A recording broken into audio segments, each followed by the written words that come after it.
l'accélération de Raka, personne ne va le revoir.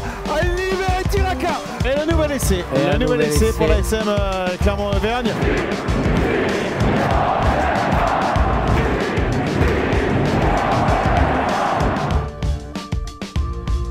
Bonjour à tous, soyez les bienvenus dans l'épisode 21 d'ici Montferrand. À l'instar du Top 14, le podcast qui s'intéresse à l'actualité de l'ASM fait son retour.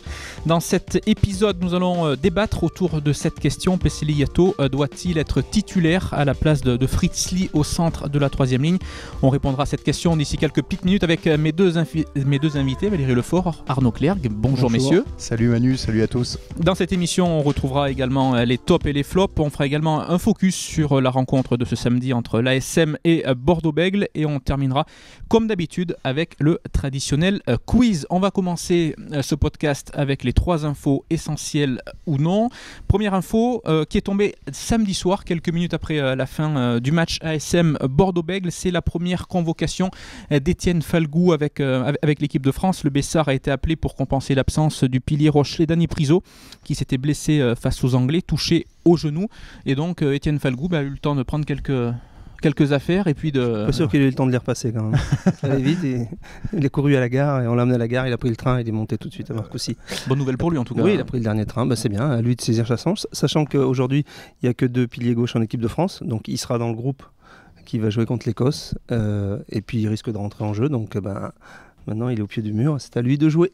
Il arrive peut-être pas dans une bonne période avec le 15 de France. Qu'est-ce qu'il a le 15 de France? Il est un peu malade, Valérie. Il est un peu malade. Non, mais c'est bien pour lui, en tout cas, ça récompense ses bonnes prestations. C'est quand même quelqu'un de très régulier. Il avait eu un petit coup de moins bien, rappelez-vous, contre Toulouse, contre Aldeguerri. Là, il va le retrouver en équipe de France. C'est pas contre Toulouse qu'il a un coup de moins bien, c'est contre ce joueur-là. Ouais. Voilà. Depuis qu'ils se rencontrent, ça fait 7 ou 8 ans, y compris chez les jeunes. Il y a des joueurs qui ne vous correspondent pas, il y a des gens avec qui vous avez des difficultés. Avec Aldeguerri, c'est compliqué. Mais là, il ne sera pas en face, a priori, donc ça devrait aller. On suivra ça. C'est quelqu'un de très régulier, en tout cas, qui aligne les bonnes sorties. Et... Non, c'est mérité pour lui. Tout à fait, on va continuer avec cette deuxième info qui concerne les internationaux, toujours de l'ASM en cette période de tournoi des 6 nations. Les internationaux qui ont tous rejoint leur sélection. Alors vous savez que les tricolores n'ont pas joué ce week-end avec l'ASM, ils avaient rejoint Marcoussis vendredi. Ledlow, lui, qui a joué ce week-end, est reparti en Écosse également, donc pour préparer le match face à l'équipe de France. Il ratera donc le déplacement à Lyon des jaunes et bleus dimanche. Voilà, l'ASM qui devra composer, on le savait déjà, mais sans ses internationaux. Oui, et a priori, il serait là pour le match d'après contre Grenoble. Oui, c'est ça. Voilà. Après, dans quel état, comment, voilà, ça reste à définir. On a vu que samedi, il est en grande forme. Oui, c'est clair. C'est la question du buteur là, qui va être compliquée face au Loup. C'est un 8 sur 8, je crois, Ledlow. Effectivement. 8 sur 8, vous vous rendez compte? Je ne sais pas combien de points ça a fait au bout, mais... Contre Lyon, ça va être compliqué, cette question du buteur. Là. Et Yato, il sait tout faire. On en parlera dans quelques petites minutes. Et la troisième info concerne Twikouvou.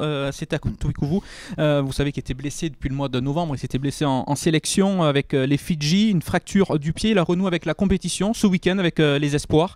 Victoire des jeunes Montferrandais 55-21 face à Biarritz, qui se relance du coup dans la course à la qualification. Twikouvou, qui est auteur d'une bonne rentrée. Valérie, vous avez commenté le match ce week-end. Oui, c'était moyen plus, mais c'était pas mal. On a vu 2-3 accélérations.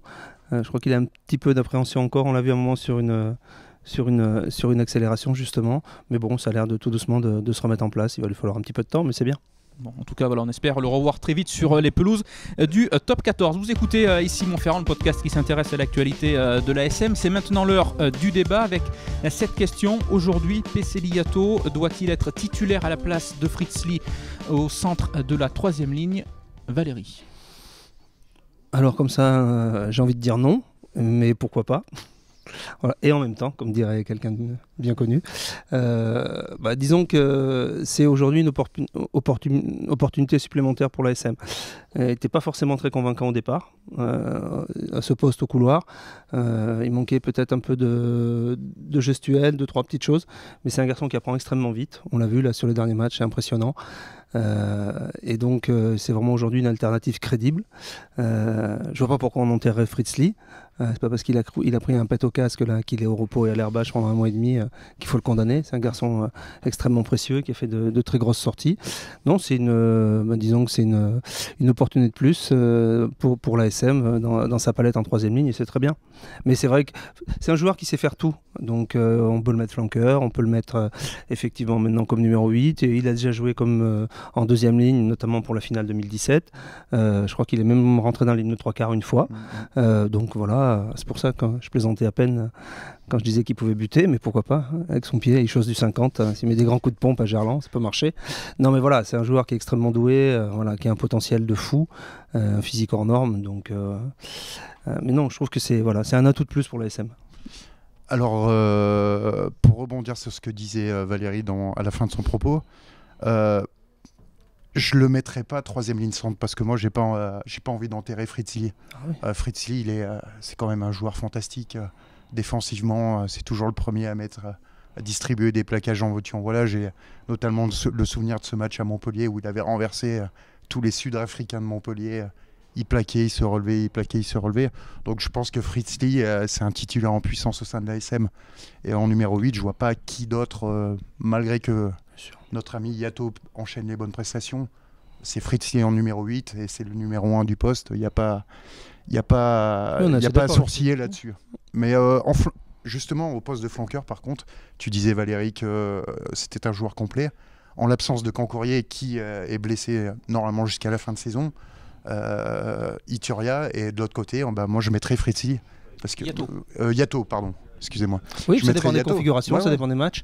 Il y a le jeune Fischer là, qui monte en puissance, qui est très intéressant. On y reviendra tout à l'heure sur Fischer. Il y a la Penderie qui revient. Il y a Papi Chouli qui nous a fait un excellent match contre Bordeaux, qui est très bien, qui sait gérer aussi les phases finales, les matchs importants. Il y a les stats qui sont là. Quand on voit la saison de Fritz Lee, il est à son 11e essai, et jamais il avait fait mieux. Yato, vous aussi vous vous êtes trompé. On va y arriver. 13 avec la Coupe d'Europe. 11 en tout. Toutes compétitions confondues. Il avait son record jusqu'à présent 7 et 7, et on a cette impression là qui fait peur aux défenseurs. Quand il est lancé aujourd'hui, très franchement, on a l'impression que personne ne se met en face. Je trouve que voilà, moi ce que j'aime chez PC Liato, qui est un joueur que j'adore, que j'aime beaucoup, c'est que c'est un facteur X. Il n'y a pas beaucoup de joueurs dans ce championnat dont on peut dénominer comme ça un facteur X. C'est exactement ça. Rendez-vous compte, pour un avant, il a gagné 577 mètres cette saison. C'est le premier avant du top 14 à 34 défenseurs battus. C'est le 7e bilan en top 14 et c'est le premier avant du classement. 13 franchissements, c'est le seul avant parmi le top 25 en termes de franchissement. Je ne sais pas si vous vous rendez compte, mais c'est des stats qui veulent tout dire. C'est vraiment un joueur qui fait peur et qui est capable de faire des différences sur une seule action. Oui, mais une équipe, c'est un équilibre. C'est pas simplement des... Est-ce qu'on peut se passer d'un joueur qui est capable de faire des choses comme ça ? Mais je ne crois pas que ce soit l'intérêt ni l'envie d'Azema et de Goutat de s'en passer, c'est pas le problème, mais de l'utiliser au mieux.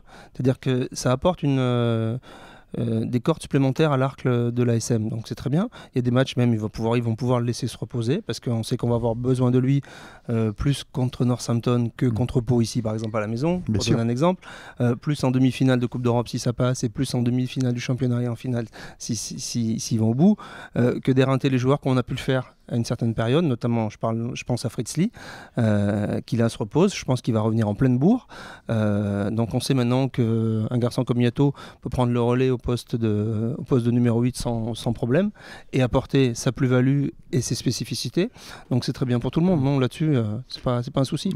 J'entendais plus par là la question que posait Manu, c'est moi je le verrais plus, est-ce que Yato doit être un titulaire en puissance ? Oui, indiscutable, effectivement. Simplement 2 petits chiffres sur sa saison, ses stats de cette saison 2018-2019, encore une fois, toutes compétitions confondues, c'est 17 rencontres disputées, 9 titularisations, et donc c'est 11 essais. Est-ce que sur les matchs importants, les matchs couperés qui vont arriver maintenant avec l'arrivée du printemps, ce match face à Northampton, et puis les matchs de phase finale de top 14, on l'espère derrière, est-ce que son inexpérience, justement, peut être un frein, ou est-ce que le staff peut miser en revanche sur ce côté facteur X, comme vous le disiez tout à l'heure, Arnaud ? Je pense pas à une expérience, parce que bon, quand même, ça fait... Une expérience dans les matchs importants. Ouais. Je verrais pas trop comme ça, mais je trouve par contre... Je suis pas sûr que ça te gêne le garçon. Je trouve que c'est quelqu'un quand même qui manque encore un petit peu de régularité, même si c'est beaucoup mieux cette saison. Je trouve que parfois dans des matchs, il a des moments d'absence et qui peuvent coûter cher. Je me rappelle des actions où il n'était pas trop bien positionné sur des coups de pied. Je me rappelle d'un match, je ne sais plus contre qui était-ce, mais il était mal positionné en couverture et l'adversaire de Clermont avait pu aller tranquille en marquer l'essai. Je trouve que c'est plus ce côté-là où il a des moments d'absence qui me gêne un peu plus qu'une inexpérience dans les grands rendez-vous. Un moment d'absence, il y en a de moins en moins quand même. Oui, c'est ce que je disais. Il progresse. Il progresse partout. Mais il en a encore un petit peu, je trouve. On a senti qu'il avait vraiment franchi un palier cette saison, en tout cas. Alors, sur le fait peut-être d'enchaîner les matchs aussi, on rappelle que... C'est même pas sur la saison, c'est sur les 3 derniers mois. Moi, je trouve qu'il fait des progrès énormes. Voilà. C'est un garçon intelligent, et il comprend, il absorbe, et il retient. Et puis après, il récite, quoi. Puis alors, il départs physique de malade. Donc forcément, ça aide. Voilà. Parce qu'on rappelle, il joue beaucoup plus depuis la fin décembre. Fritz Lee, donc, qui avait été victime d'une commotion cérébrale face au Stade Toulousain fin décembre, qui n'a toujours pas joué. Il devrait revenir prochainement, mais voilà, pour l'instant, il est préservé. Mais on a senti, c'est sûrement le fait aussi d'enchaîner les matchs, de pouvoir, où on sent Pessiliato prendre de l'épaisseur. Et avant, avant le mois de décembre, on se rappelle aussi de ce France-Fidji au Stade de France où il nous avait fait mal. Bien sûr. Mais c'est très bien. Ce que je disais, ça apporte une corde à plus à l'arc. On parlait de Lapendry qui revient, qui est rentré contre Bordeaux, qui met un essai. Le jeune Fischer qui monte en puissance. Chouli qui est toujours là. Fischer, justement, on va en parler quelques petites secondes. Est-ce que sa progression, lui aussi, vous surprend aujourd'hui ? Je pense à part ses entraîneurs et ceux qui le connaissent le mieux et qui lui ont fait confiance, c'est-à-dire Gouta, Zema et puis des garçons comme Sadourny qui sont proches des jeunes. Je pense que oui, ça surprend tout le monde quand même parce que moi je me souviens l'avoir vu débuter. Alors on l'avait vu en espoir effectivement, mais il y a un tel gap entre les espoirs et le top 14. J'étais présent à la You Arena c'était au mois de début septembre contre le Racing. Il reste 1 heure sur le terrain, il est épatant. Et j'avais mes collègues parisiens, ils me disaient mais c'est qui ce gamin ? Voilà, personne ne le connaissait. Donc nous, on le connaissait un petit peu ici, ce qui est logique. Mais voilà, il est sorti du chapeau, quoi. C'est vraiment... et vraiment, lui aussi, c'est pareil. De match en match, il progresse, il fait des... Non, c'est très intéressant. Mais on sent souvent, les jeunes, quand ils font leur début en pro, il y a une phase de progression. Après, toujours une petite phase où ils stagnent. Lui, on sent que c'est une progression constante. On se demande... oui, c'est encore un petit peu tôt. Voilà, mais on se demande où est-ce qu'il peut s'arrêter. Il est à 8 matchs, hein. Effectivement. 9 si on compte celui au Japon, qu'on mettra un peu de côté. Mais bon, 8 matchs, 8 bouts de match. Donc bon, il faut attendre un petit peu. On sent que c'est un joueur qui a envie d'apprendre et qui ne se considère pas arrivé du tout. On l'a vu en réaction après match. Après, bon, ça peut être un discours langue de bois, un discours de façade. Mais on sent vraiment que c'est un gamin qui a envie d'apprendre, qui a envie d'être au contact des plus grands, comme il disait après le match. Et qui a vraiment envie de progresser, et de travailler. Et puis sur le plan sur le plan de l'éthique et du caractère, c'est quelqu'un du staff que je citerai pas m'a dit s'ils étaient tous comme lui, même s'il n'y a pas de brebis galeuse à l'ASM, c'est pas le sujet, mais il m'a dit c'est du beurre un gamin comme ça. Il est travailleur, il est à l'écoute, il a envie, comme tu disais, il a envie d'apprendre. Donc voilà, le petit Fischer, c'est vraiment du bonheur, quoi. On lui parlait de son premier essai inscrit au Michelin, lui ne retenait que les 2 plaquages qu'il avait manqués face à Bordeaux. Enfin, ça vous résume le bonhomme, quoi. Pour en avoir discuté avec Philippe Goran après le match des Espoirs hier, lui n'est pas surpris justement. Il m'a vanté ses qualités effectivement qu'il avait. C'était un travailleur et le sérieux qu'il pouvait avoir. Voilà, en tout cas l'embarras du choix à vous écouter, messieurs, pour Franck Azema sur les matchs à venir en 3e ligne et c'est une bonne nouvelle en tout cas en vue des échéances. Ça va pouvoir tourner, c'est intéressant. Certains vont pouvoir Yato qui a beaucoup joué là va peut-être pouvoir se reposer un petit peu. Si Fritz Lee par exemple prend le relais, Northampton en 3e ligne c'est des clients. Je pense notamment à Moriarty, le Gallois, qu'on a vu exceptionnel au Stade de France contre les Bleus. Ils seront peut-être pas trop de 2 à un moment du match, peut-être au relais pour pouvoir le tordre et faire la différence. Puis c'est bien, ça crée une émulation, ça tire tout le monde vers le haut quand les mecs qui sont sur la pelouse sont particulièrement bons. Les remplaçants ça pousse les remplaçants aussi, donc c'est particulièrement positif tout ça. Puis je pense que Franck Azema n'est pas contre le fait d'avoir ce petit casse-tête Ouais. chaque semaine. Il préfère Ouais. ça que non pas cocher 3 noms parce que c'est les 3 joueurs qui lui restent. Vous écoutez ici Montferrand, le podcast qui s'intéresse à l'actualité de l'ASM. Dans quelques minutes, les tops et les flops ainsi que le quiz. Mais avant cela, on en a parlé un petit peu en évoquant la prestation d'Alex Fischer. On va revenir sur ce match de l'ASM face à l'UBB. Match de reprise. Comme l'avait dit Franck Azema avant ce match, justement, c'est toujours des rencontres compliquées.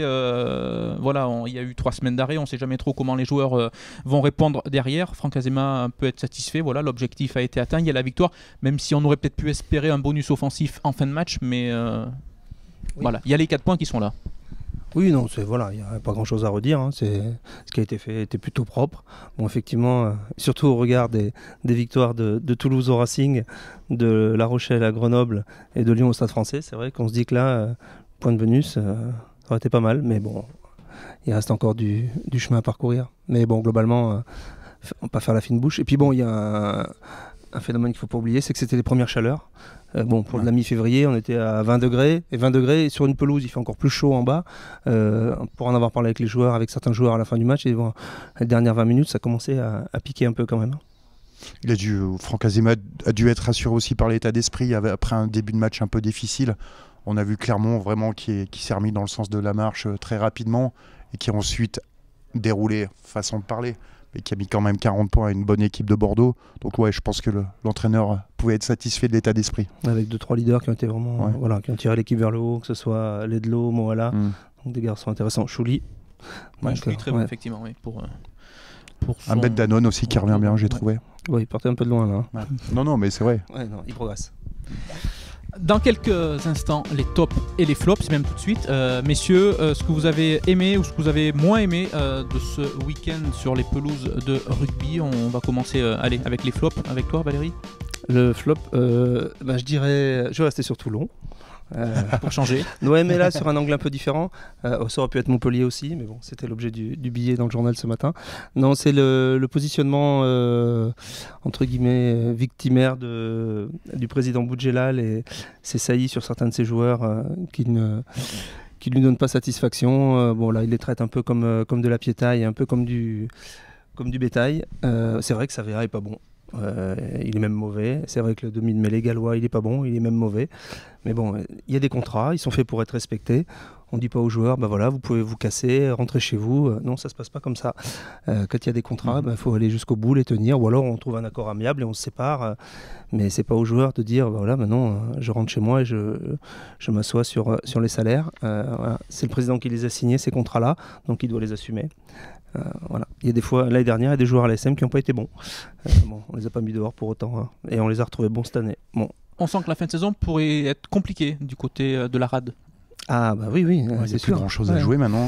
Ouais, mais c'est encore d'autres défaites qui... Ouais, ça peut vite tourner.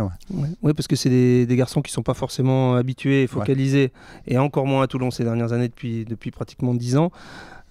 Sur le bas du classement. Donc après, dans la tête, comment ça peut se passer quand on voit une équipe d'Agen qui se reprend et qui s'accroche.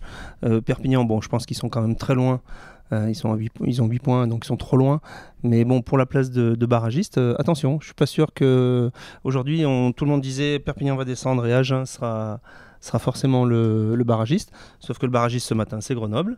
Et je suis pas sûr que ce soit ni Agen ni Grenoble, peut-être dans 3 mois. Allez savoir. L'avenir le dira. Arnaud. Alors moi, mon flop, c'est l'équipe de France de rugby et une nouvelle que j'ai trouvée hallucinante en faisant ma revue de presse du matin. Figurez-vous que les joueurs à Marcoussis hier, au lieu de travailler, ils en ont un peu besoin quand même, au lieu de travailler les skills ou tactiques, travailler leur stratégie sur les réseaux sociaux. Bah, je trouve ça incroyable. Non, ça peut être une saine occupation dominicale. Moi, je trouve ça incroyable. Il ne faut pas du rugby 24 heures sur 24. Oui, mais bon, il y a quand même urgence et enfin, ça peut être utile pour communiquer, pour bien savoir communiquer après une défête. Il y a des périodes pour le faire aussi. C'est peut-être pas forcément pour il y a des périodes pour le faire. Oui, mais je trouve ça maladroit. Bah, c'est peut-être. Enfin, bon, faut pas se mentir. Ces jeunes hommes sont nés avec un portable dans la main. Oui, bien sûr. Et greffé à l'oreille. Donc ils regardent les réseaux sociaux tout le temps. Et je pense que là, il y a un métier d'avenir. Par contre, s'il y a des gens, mais je pense qu'il y a des gens qui travaillent dessus. Il faut leur apprendre à comment appréhender. Parce qu'aujourd'hui, ce qu'ils prennent sur le dos, moi je pense qu'il y en a certains, ils doivent rêver de trouver une corde et d'aller se foutre en l'air au fond du bois à Marcoussis. Donc il faut qu'ils apprennent à recevoir tous ces mauvais coups ou ne pas les recevoir justement en ne lisant pas systématiquement toutes les conneries ou toutes les choses qui peuvent être dites sur eux. On sait que les réseaux sociaux peuvent être la pire des choses.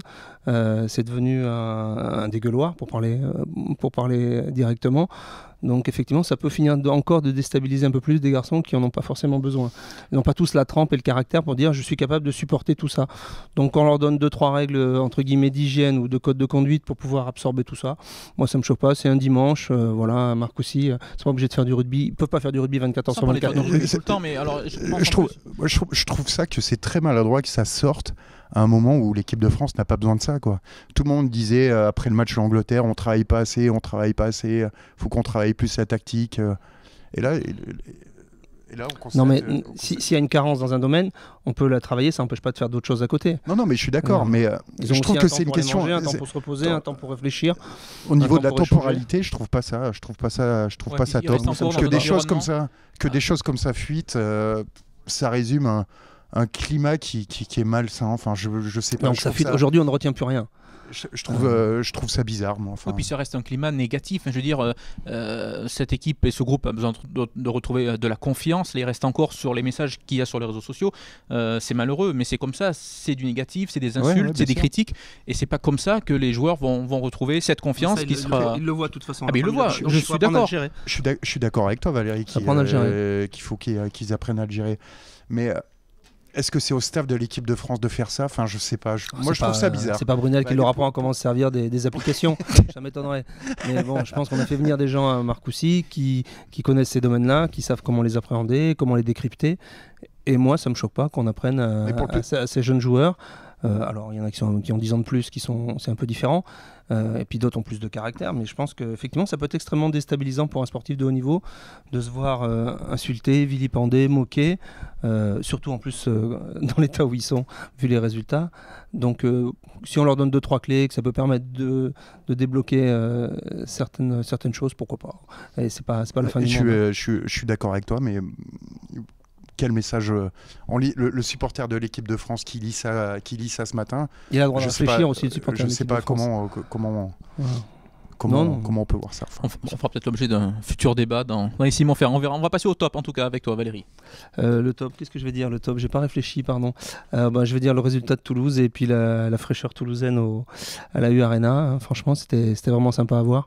On a vu des choses épatantes de cette équipe qui a pris le Racing à son propre jeu. Parce que le Racing, c'est vrai, depuis qu'ils sont installés à Nanterre, a changé sa physionomie de jeu et joue beaucoup plus sur la vitesse. Là, ils voulaient peut-être aller vite, mais ils sont tombés sur une équipe qui joue encore plus vite, à l'image de Colby, qui est quand même assez extraordinaire. Il a été repositionné à l'arrière. Ils ont un Zébulon extraordinaire, et puis quelques jeunes aussi. Et franchement, voir ce match, c'était un vrai régal. J'ai passé un bon moment devant ma télé. Moi, ce sera la victoire de Perpignan, mon petit top.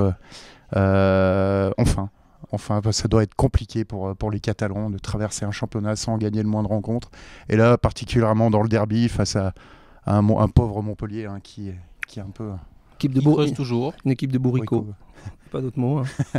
Il y a des gens qui le disent au sein du club, alors on ne donnera pas de nom, mais non, franchement, c'est pathétique. Ouais. Donc, évidemment, pour Verne Cotter, ça doit être des moments difficiles à appréhender, mais pour Perpignan, c'est bien de gagner enfin un match. Ça peut leur égayer la fin de championnat. En tout cas, je vois, messieurs, qu'aucun de vous n'a mentionné l'imbroglio autour du score de la rencontre de samedi dans vos flops. Bravo, parce que on aurait pu. 7-8 minutes après la fin du match, je suis descendu. Nous, on avait l'explication. Voilà, on savait qu'il y avait 40 à 20. Oui. Bon. On va entre certains qui donnaient sur les réseaux sociaux, les clubs notamment 40 à 15, le tableau d'affichage du stade Michelin qui indiquait 40 à 22, d'autres qui parlaient de 40 à 20. C'est vrai que Monsieur Ruiz et hop, c'était je peux vous dire, Valérie, que dans mes pérégrinations nocturnes du samedi soir, beaucoup, enfin même 100% des gens avec qui je parlais pensaient qu'il y avait 40-15. Voilà. Donc c'est incroyable ce qui s'est passé. Donc moralité, il fallait lire La Montagne et voilà, regarder Sport il fallait lire sportauvergne.fr, lamontagne.fr. Très bonne lecture en tout cas. Nous De cette approchons lecture. de la fin de cette émission, mais avant de se quitter, nous allons jouer avec le traditionnel quiz. Alors messieurs, vous devez trouver des joueurs de l'effectif actuel de l'ASM. Voilà, petit indice. On va commencer avec ce joueur né en 1986 à Auckland. Il dispute le Super Rugby avec 2 franchises australiennes, les Brumbies et les Waratahs, avant de rejoindre l'Europe et la France en 2013, où il évolue pour commencer en Pro D2 du côté de Bourg-en-Bresse. Ulugia. Ouais, John Ulugia, effectivement, où il est resté une saison avant de prendre la direction de Clermont à l'été 2014. Il évolue au poste de talonneur.